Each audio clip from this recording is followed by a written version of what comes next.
Ciao amici e bentornati sul canale Volare a modo mio. Abbiamo scelto l'Irlanda per un primo video della serie Volando sull'Europa, con la quale andremo a proporre dei contenuti un po' diversi dal solito, quindi non soltanto l'aspetto aeronautico, l'aspetto del volo, ma anche e soprattutto quello paesaggistico, esplorativo e turistico.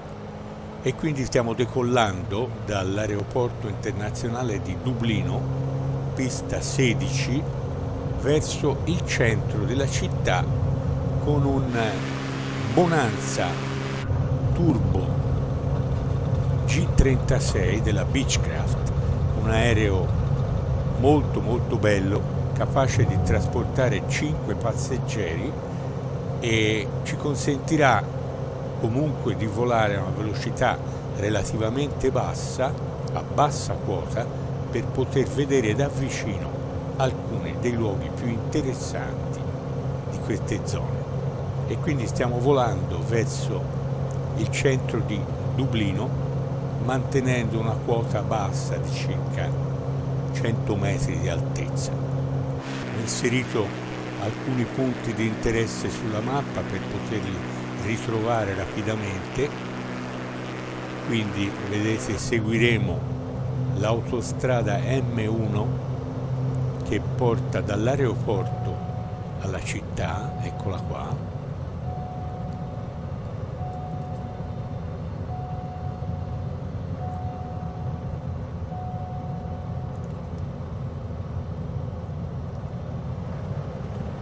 E passeremo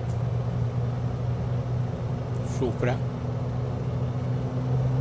una prima chiesa che vediamo qui davanti a noi, con il campanile e il corpo dell'edificio di color rosso mattone. Si tratta di una chiesa cattolica, la chiesa del Santo Bambino, una delle tante chiese ovviamente presenti in Irlanda, sia cattoliche che protestanti.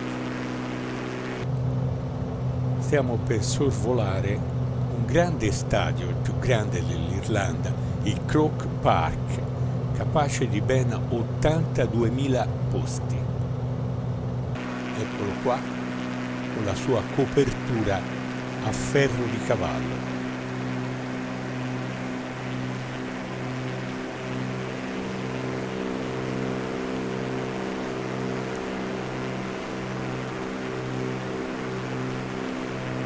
Ed ora proseguiamo verso il centro di Dublino,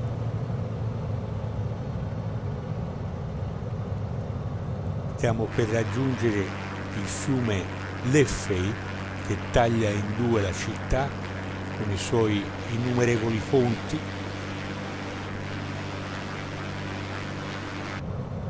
E davanti a noi c'è il castello di Dublino, che nei secoli fu sede del potere inglese sull'Irlanda. Subito dopo il castello di Dublino ecco la cattedrale di San Patrizio, la St. Patrick Cathedral. San Patrizio è il santo patrono dell'Irlanda.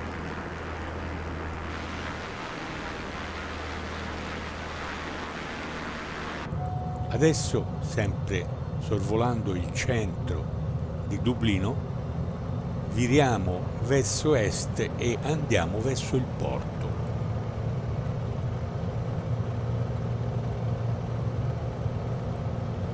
Eccoci qua.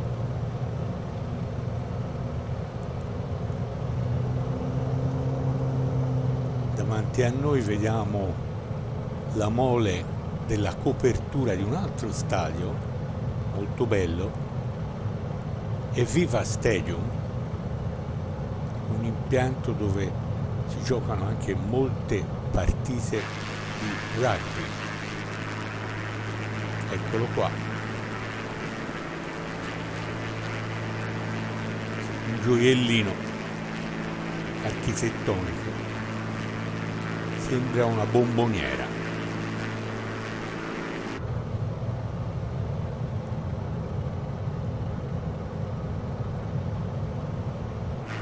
Questo è l'Aviva Stadium. Adesso puntiamo verso il porto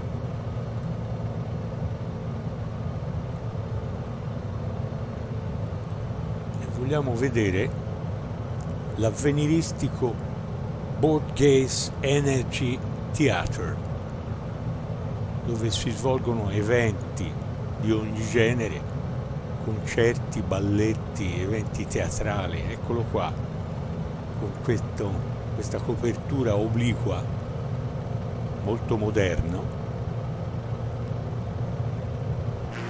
così come questo ponte che attraversa il Liffey River.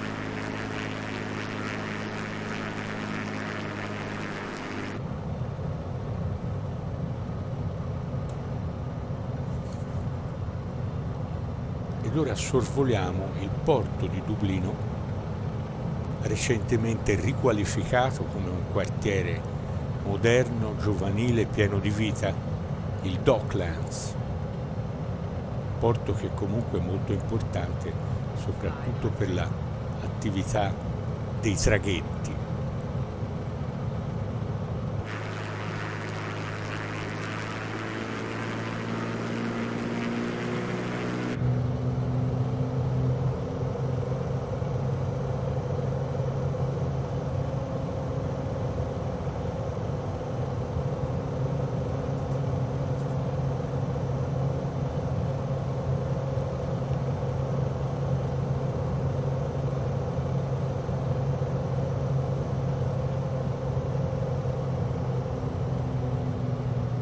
Giriamo leggermente a sinistra verso nord-est per percorrere questo lungo canale che separa una isola di forma molto allungata e piatta. Si tratta della North Bull Island, un'area naturale protetta, e sulla sinistra invece abbiamo la terraferma. Possiamo vedere in basso a destra la spiaggia di Dollymount, poi sull'isola c'è un campo da golf, il Royal Club, vedete, con i suoi bunker, e sulla sinistra invece abbiamo il parco di Sant'Anna, il St. Anne's Park.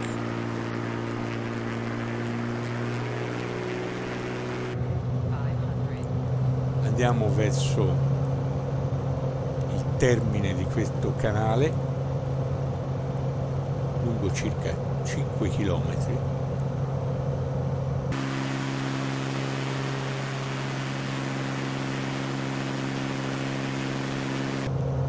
Nella sua estremità a nord si trova uno stretto lembo di terra, un istmo si potrebbe dire, il Sutton, che dà accesso a questa penisola, questo promontorio, la penisola di Howe, un tempo abitata soprattutto da pescatori. Oggi invece, come vedete, è un luogo residenziale molto affollato dal punto di vista delle abitazioni. Comunque c'è sempre un polmone verde con l'immancabile campo da golf, in questo caso il Deer Park.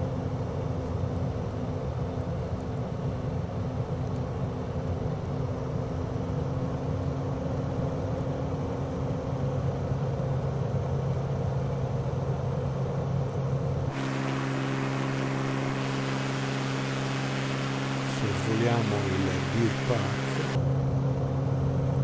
e adesso andiamo a volare a bassa quota sulle scogliere di Hout. Qui c'è anche il faro che dà accesso alla baia di Dublino.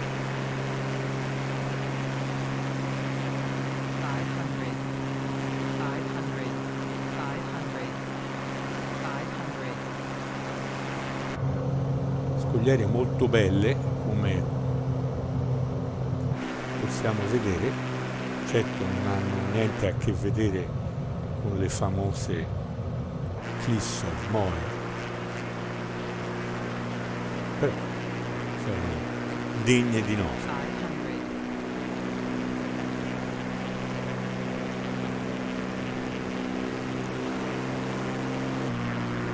Sorvoliamo il porto dei pescatori e prendiamo quota, quindi facciamo rientrare i flaps,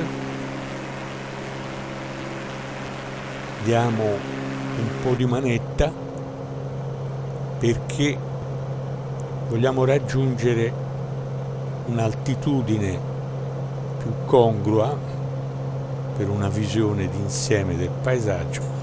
Potrebbe andare bene 3.000-3.500 metri ed una velocità di spostamento più accettabile, che potrebbe essere per questo aereo una velocità di crociera di circa 180 nodi, cioè quasi 350 km/h.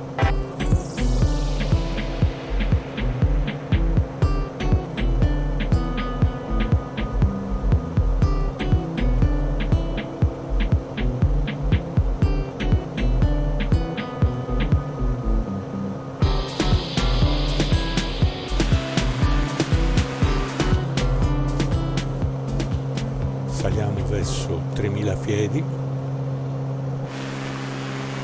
Sulla nostra sinistra possiamo vedere in lontananza le due piste dell'aeroporto di Dublino, due piste parallele che vanno da est verso ovest e sulle quali atterra la maggior parte degli aeroplani di linea.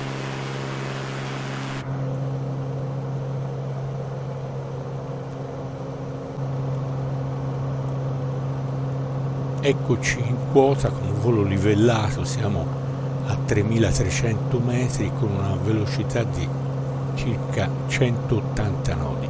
Stiamo puntando sull'abitato di Drogheda, vediamolo sulla mappa, eccolo qua, dove passeremo per vedere un luogo di notevole interesse.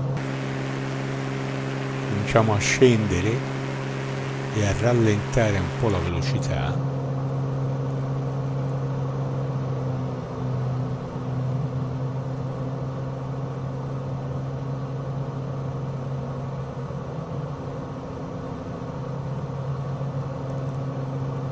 Questa che vedete davanti a noi è la cittadina di Drogheda,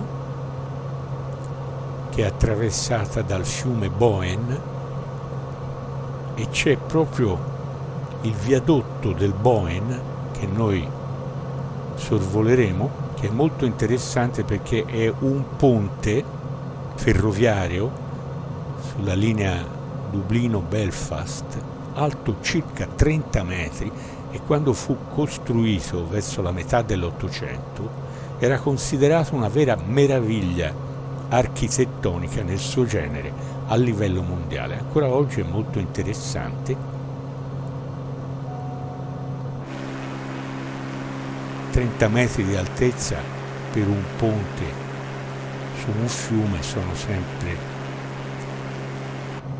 una bella impresa, e possiamo anche notare come questo ponte ha degli archi rotondi a tutto sesto tipici dell'antica architettura romana. Questo è il viadotto del Boyne. Adesso torniamo un po' in quota perché ci vogliamo portare al confine tra le due Irlande. ed ora stiamo per sorvolare l'abitato di Dundalk,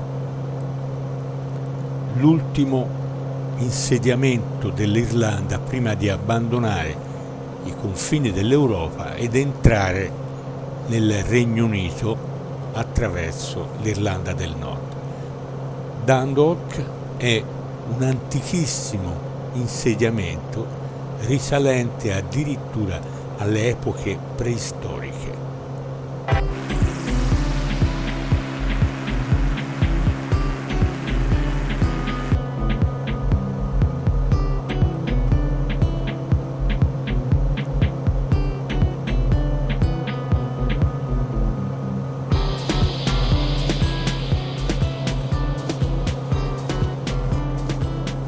E adesso stiamo per superare il confine fra le due Irlande.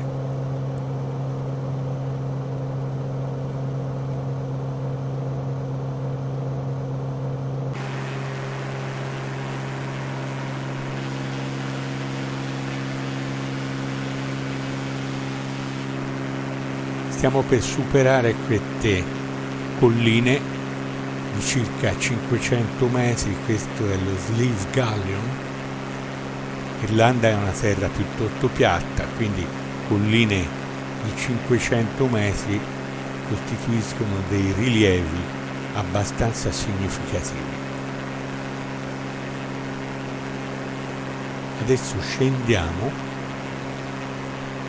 seguiamo in risalita il corso del Newry per arrivare alla omonima cittadina.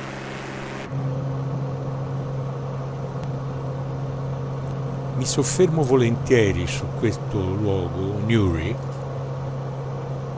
perché ho un ricordo personale quando nell'ormai lontanissimo 1982 ero presente come giornalista di riviste e televisioni italiane al campionato del mondo di pesca sportiva che si svolse su questo canale. Per la cronaca, una competizione con pochissimo pesce. Il titolo per nazioni fu vinto dalla squadra olandese, mentre a livello individuale trionfò il campione inglese Kevin Ashurst. E questo è proprio il campo di gara, questo canale proprio nel punto in cui si sdoppia, sulla parte sinistra si svolgeva la manifestazione. Anche oggi è un tratto utilizzato per le gare di pesca. Dopo questa curiosità torniamo nuovamente verso la costa.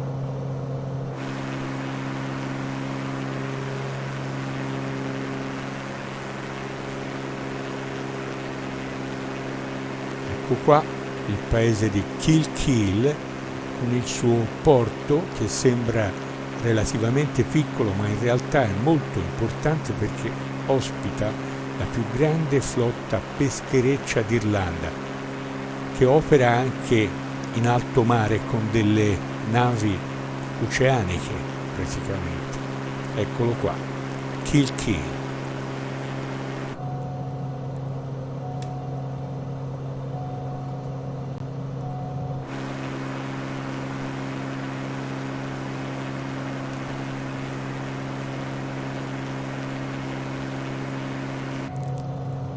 Lasciamo Kilkeel ed andiamo lungo la costa per il prossimo punto di interesse.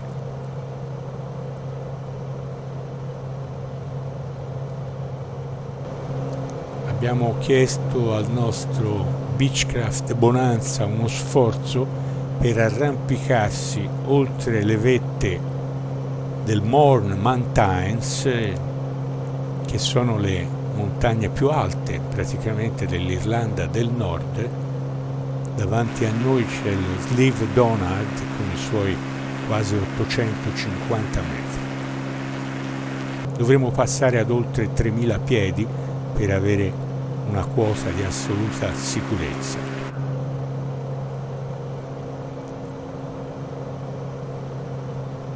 Nel frattempo, siccome noto che l'aereo tende a sbilanciarsi un po' sulla sinistra, vado a controllare lo stato dei serbatoi di carburante alari.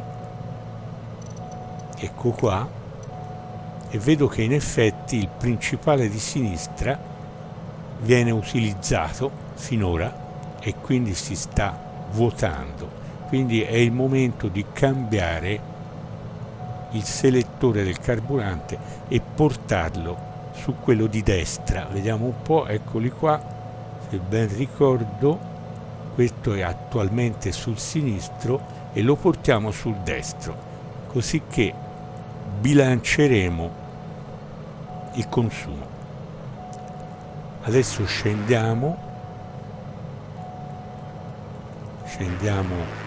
dalle Moor Mountains ed andiamo nuovamente verso un paese sulla costa che è il paese di Newcastle.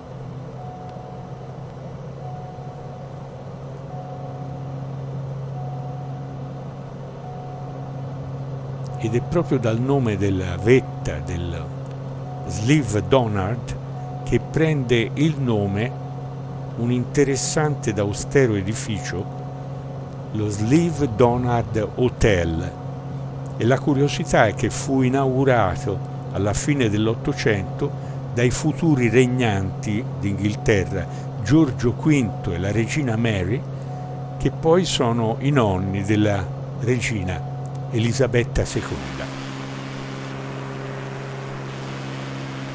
Ora siamo un po' alti, ma mi abbasso un po' per farvi vedere questo austero e tipico edificio. Eccolo qua,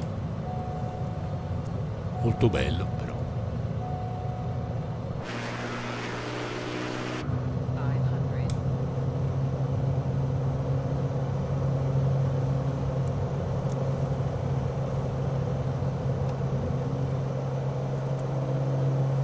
Diamo un'occhiata alla mappa, ecco qua, puntiamo ora verso nord sull'interno per arrivare finalmente a Belfast, seguendo questa strada, questa autostrada che è la A2.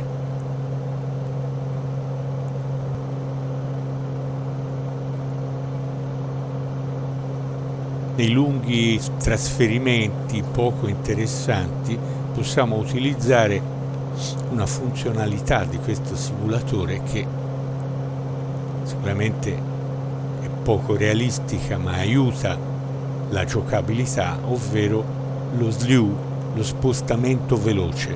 Funziona così: mi metto in modalità slew e avanzo velocemente con l'aereo nella direzione prestabilita. Ecco qua, quindi vi sto portando rapidamente verso Belfast. Vediamo un po' a che punto siamo. Eccoci qua, dobbiamo andare un po' a sinistra, quindi ci spostiamo a sinistra così, vediamo, ci siamo quasi, ecco, ed ora andiamo avanti ancora. Pale eoliche e siamo in vista di Belfast. Riprendiamo il controllo del velivolo. Molto comodo, lo sviluppo.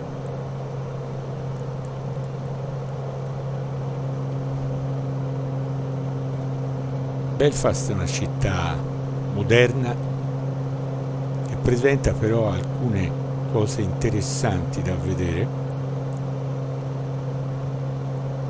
E ve le anticipo. La città si adagia sulle rive del fiume Lagan ed ha un porto molto storico ed importante per i suoi grandi cantieri che hanno varato navi illustre. I luoghi di assoluto interesse sono soprattutto il Titanic Quarter e le due gru dei cantieri che sono veramente imponenti. Puntiamo verso il centro della città, naturalmente ci abbassiamo nuovamente e riduciamo la velocità in modo da goderci il panorama. Diamo un'occhiata alla mappa. Questi sono i punti di interesse, quindi allarghiamoci verso il centro per poi prenderli in questa direzione.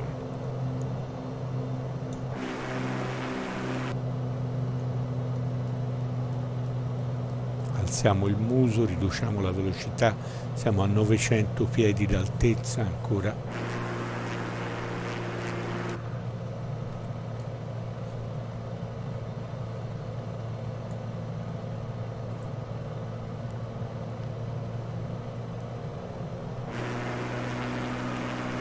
Siamo nel centro di Belfast.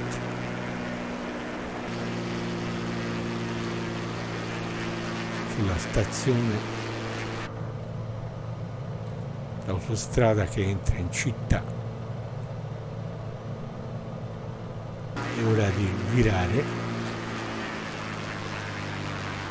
a destra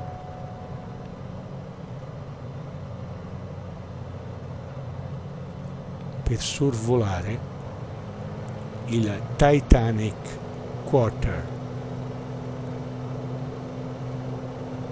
sulla Queen's Island.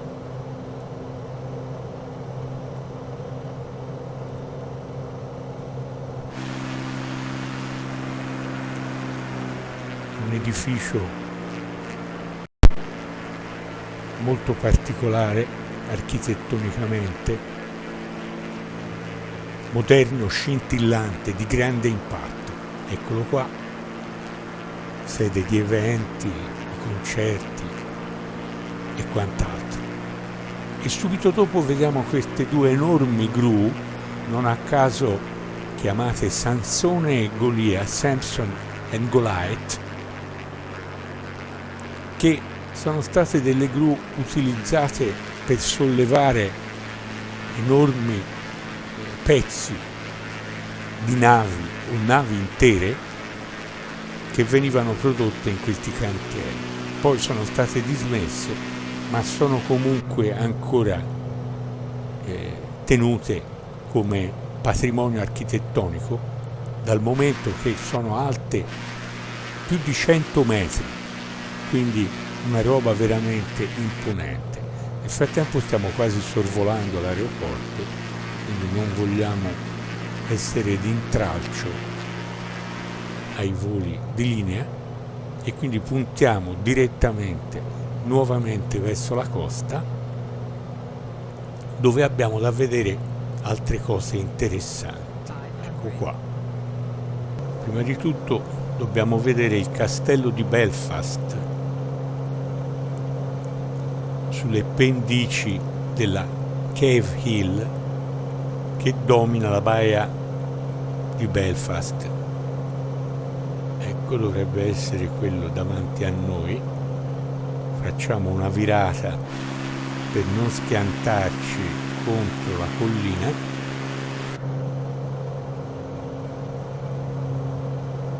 e ci passiamo a fianco. Eccolo qua, il Belfast Castle.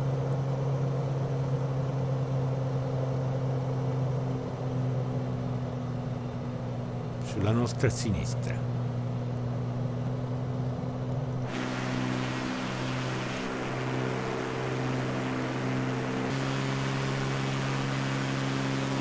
seguendo la autostrada costiera, la M5, vedete, dopo una decina di chilometri arriviamo in vista del paese di Carrickfergus, dove, lo possiamo già vedere, si staglia un altro castello, un bellissimo maniero di epoca normanna, appunto il Carrickfergus Castle, che vigilava sull'ingresso del Belfast Lough, la baia di Belfast, vedete?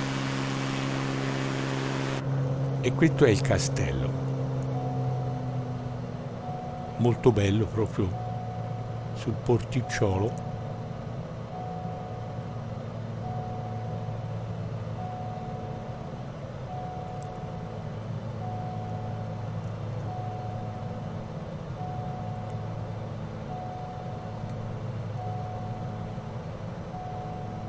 Eccolo qua, ben tenuto anche.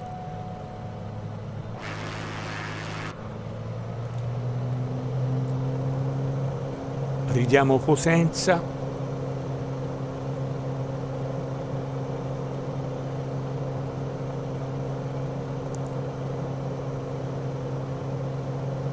Entriamo un po' sulla terraferma e andiamo a vedere cosa ci offre ancora questo bellissimo paesaggio dell'Irlanda del Nord.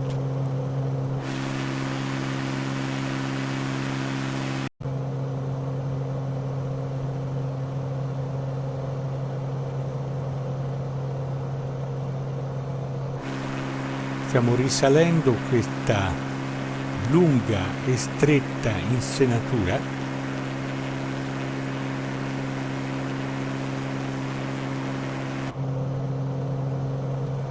in fondo alla quale c'è uno stretto, l'imboccatura dell'insenatura stessa, con un piccolo paese con un porticciolo dove c'è una cosa interessante. È il paese di Lairn, dove l'attrazione principale è data dalla Chain Memorial Tower, una slanciata torre in granito che cominciamo a vedere sulla punta, alta quasi 40 metri, che negli anni ha servito anche come faro, ovviamente, affacciandosi sul North Channel, che separa in uno dei punti più stretti la costa irlandese dalla Scozia. Vedete in lontananza il profilo sulla nostra destra della costa scozzese.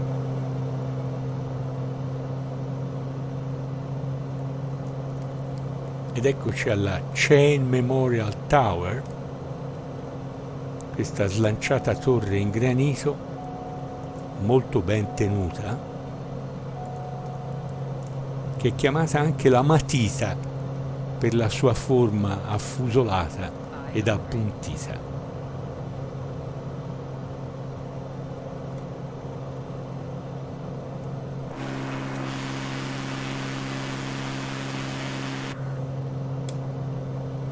Avanti ancora verso il prossimo obiettivo.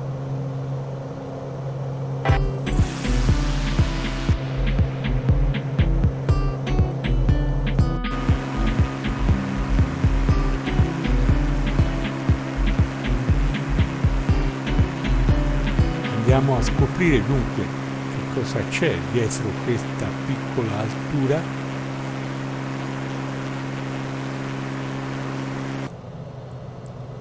Ma non può essere che un altro castello, ovviamente. E questo è il castello di Glenarm Castle, uno dei castelli più antichi dell'Irlanda del Nord, risalente al XIII secolo.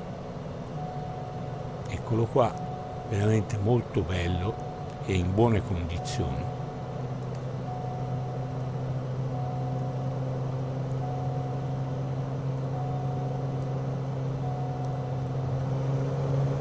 riprendiamo quota e andiamo verso la costa nord dell'Irlanda.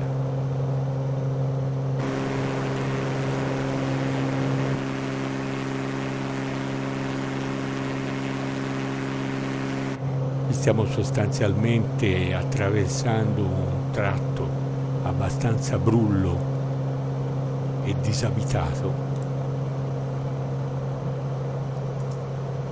per raggiungere la costa nord. Eccoci qua, puntiamo verso questa zona.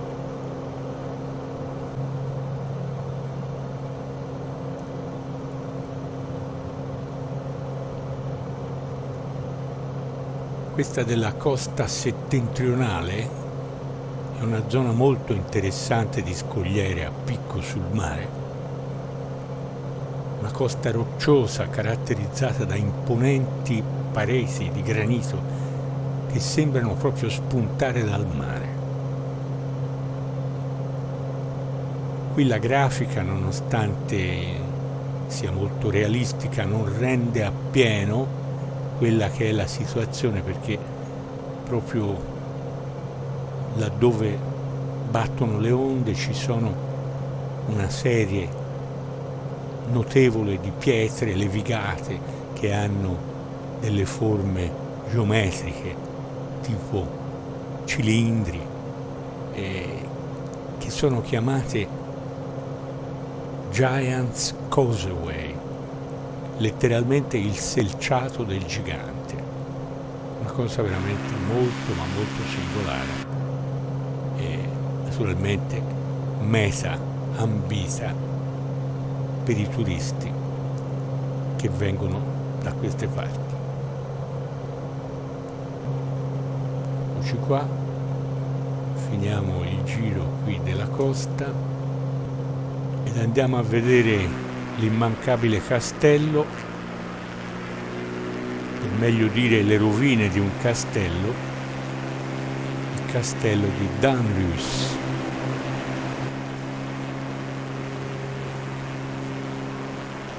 Ecco qua le rovine del castello, che era veramente in posizione a strapiombo sul mare. Castello di Dunluce. E adesso direi che abbiamo terminato il nostro giro turistico e puntiamo verso la nostra destinazione, Belfast.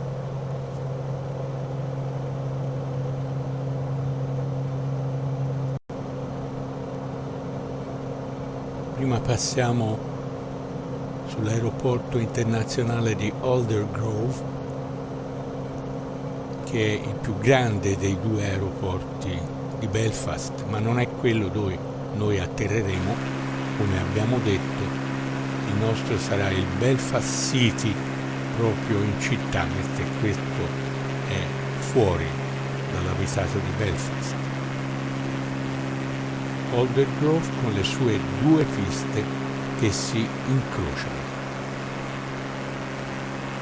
Ora puntiamo su Belfast, ecco la nostra mappa, stiamo andando giusto in quella direzione e l'aeroporto è questo.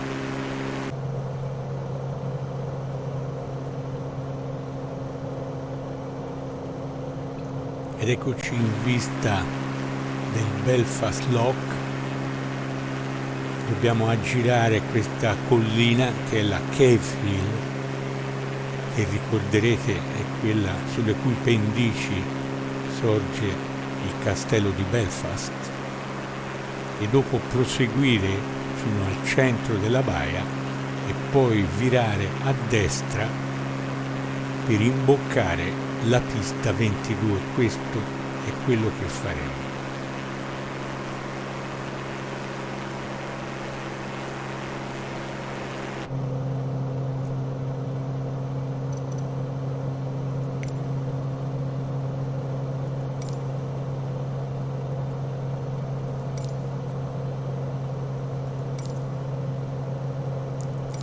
Forse non sarà male avvisare la torre di controllo che finora abbiamo disattivato per chiedere l'autorizzazione all'atterraggio. Infatti ci hanno autorizzato alla pista 22, che è proprio quella che ci interessa. Ed eccoci di nuovo a Belfast.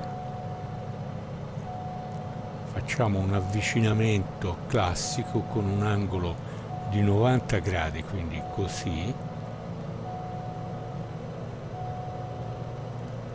Ci portiamo quindi sui 130, cominciamo a rallentare.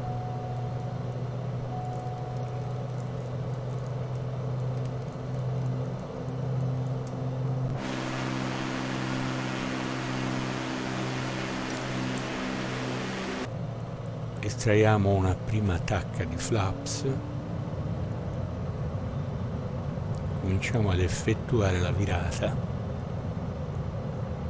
siamo a 900 piedi, taro l'altimetro per evitare sorprese.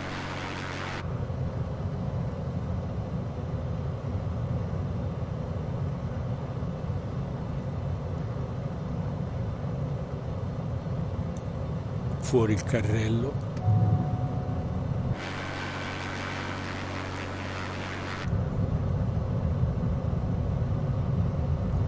entro nel finale, ancora un'altra tacca di flaps, vedete che sono scesi gli ipersostentatori, 500 piedi. La velocità di atterraggio è circa di 80 nodi, 75-80, siamo sugli 80 ora. Vedete una luce rossa e 3 bianche.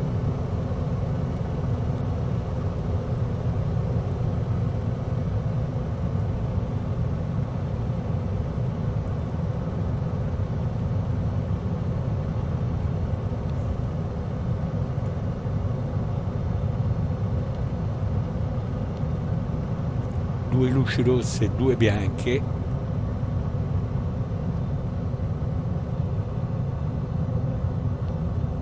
Aspetta un attimo. Ed eccoci all'atterraggio. 5 stelle, 170 piedi al minuto.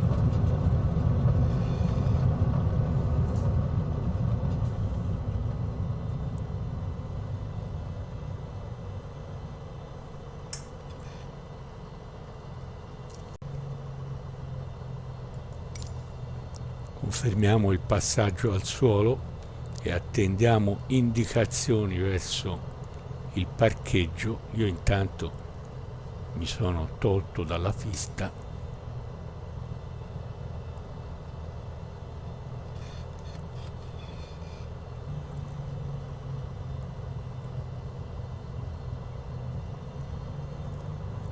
Ecco la indicazione della pista di rullaggio per andare al parcheggio. Stiamo così concludendo, cari amici, questo primo episodio della serie Volando sull'Europa, e il nostro ringraziamento va anche al nostro splendido Beechcraft Bonanza G36 Turbo, che si è comportato veramente molto ma molto bene. L'intento di questo volo non era solo di farvi assaporare il piacere di volare, ma anche di esplorare insieme a voi luoghi nuovi o comunque, anche se conosciuti, sempre interessanti da rivedere. Ci saranno altri video naturalmente di questa serie. Mi raccomando, mettete un mi piace ed iscrivetevi al canale cliccando sulla piccola icona che compare nell'angolo in basso a destra dello schermo. A presto dal vostro Stefano.